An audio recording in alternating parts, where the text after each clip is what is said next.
In films and series, it's uncommon for antagonists to switch sides and transform from one of the most hated characters to one of the most beloved ones. Well, there are notable characters that I can think of, such as Loki from Marvel, Severus Snape from Harry Potter, in anime context, Gaara from Naruto, or even Eren Yeager from Attack on Titan, if you like to consider him. Most villains share common traits, whether that's ruthless, manipulative, cruel, sadistic, deceptive, and even malevolent, and all of the other traits that you can think of for a villain. However, there's one character who stands out from the typical mold of how a villain is. I mean, most of you already have seen it from the thumbnail, and that character is Bon Clay.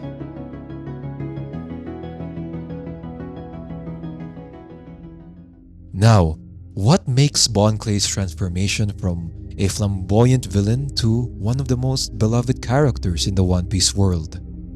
Especially considering his actions in Impel Down. Let's rewind a bit to Bon Clay's story, his beginnings before he left his mark. Early in his life, he ate a devil fruit called the Mane Mane no Mi fruit. Correct me if I'm wrong on the way I pronounce it. This fruit grants the ability to imitate and copy others just by touching them. Later, he was recruited by Crocodile, who was then the warlord of the sea at the time, to join Baruch Works, a secret criminal organization aiming to overthrow and seize control of the Alabasta Kingdom under King Cobra. Within this organization, male agents were assigned numbers, referred to as Mr., and female agents were given Day of the Week, codenames, and referred to as Miss. Bon Clay, however, was an exception because he embodied both roles, making him unique. He sees himself as both male and female. And this mostly is influenced by his admiration for Emporio Ivankov, who has the biggest influence in Bon Clay's character. Just a side note, Nico Robin was also part of this organization under the codename Miss All Sunday before she joined the Straw Hats. Though, this is where we're going to see Bon Clay's dark side. Despite how goofy, wacky, and over-the-top of the personality he has, he's also capable of cruel actions. Such as when Crocodile ordered Bon Clay to eliminate Mr. Tree or Galdino during the Little Garden arc, he failed because the Straw Hats had already dealt with him. Returning empty-handed, he surprisingly wasn't punished, but was given a new mission, impersonate King Cobra. And I do think Bon Clay have been doing this before he even got the task to eliminate Mr. Tree, but yeah. Bon Clay committed several heinous acts under this disguise. Like in Nanohana, he ordered the royal guards to burn the city and even kick a boy who protested. Disguised as King Cobra, he falsely confessed to crimes, enraging Koza and fueling the rebellion. At this point in the story, Bon Clay's behavior was borderline evil, without a doubt. That's moving the needle for Crocodile's greater scheme. Just for context, the people of Alabasta believe Crocodile was a hero, so they're unaware of his deception and lust for power and even want to destroy Alabasta. However, a shift in Bon Clay's personality began when he accidentally encountered the Straw Hats. After panicking over his failed mission to eliminate Galdino, he fell into the ocean and was saved by the crew. At this point, no one knew that they're enemies.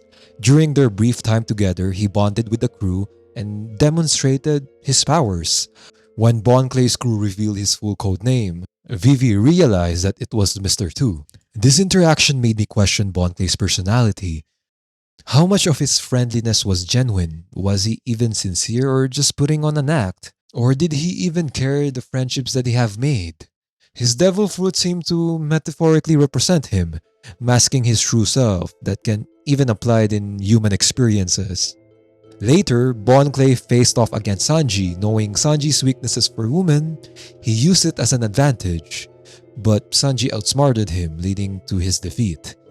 An interesting moment occurs when Sanji refuses to kill him, stating that they had a good fight, so this might have tilted Bon Clay's worldview, showing the respect between enemies was possible, something he likely never experienced while working under Crocodile. After Crocodile's defeat in Alabasta, there was no longer reason for Bon Clay and the Straw Hats to be enemies. In a surprising turn, he helped the crew by hiding their ship from the Marines and later returning it to them, explaining that he did so to protect it. Ultimately, he sacrificed himself by impersonating Luffy, allowing the Straw Hats to escape from the Navy. Through this, we see that Bon Clay genuinely values friendship. Despite everything he had done, he had a soft spot within him on the inside. Bon Clay's loyalty to Luffy was further solidified during the Impel Down arc. When he reunited with Luffy, he learned that Luffy was trying to reach level 5, which is the highest level where it imprisons one of the most dangerous and notorious pirates, to find his brother, Ace. They fought through level 3, but at level 4, they were confronted by Warden Magellan, whose Devil Fruit abilities made him a nearly unstoppable force. At first, Bon Clay fled, but he couldn't abandon Luffy and he returned to help him. After Luffy was poisoned, Bon Clay retrieved a copy of Magellan's face. When he got back, and despite encountering fierce wolves later on, he managed to bring Luffy to safety. But when Bon Clay was attacked by several wolves, Luffy's Conqueror Haki briefly saved them.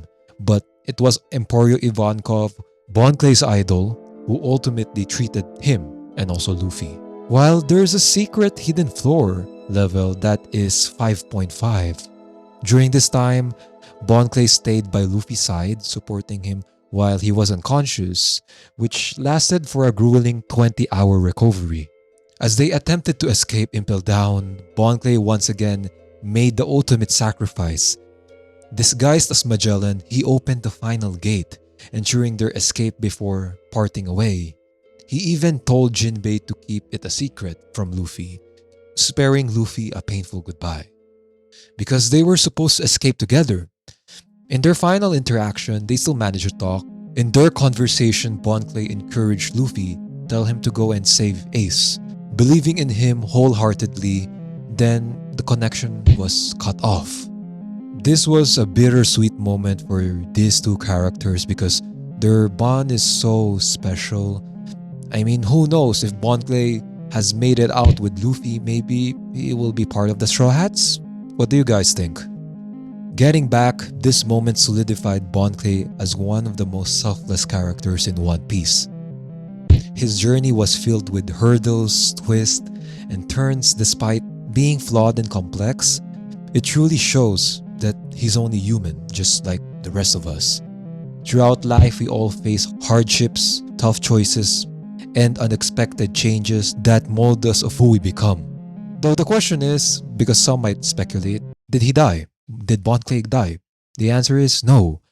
2 years later, post-time skip, Bon Clay is shown to have returned to New Kama land. I don't know if I said that correctly, but yeah. Appointed by Emporio Ivankov as the new leader. It leaves the door open for possible future reunion, hoping he will meet Luffy once again. But what do you guys think? How much of our identity is shaped by the roles we play in life? Like Bon Clay, can we ever fully embrace of who we are? Or are we going to wear a mask to fit what others expected us to be? Will our true self ever come to light? Or it will always remain dormant in the shadows? Hope you all enjoy.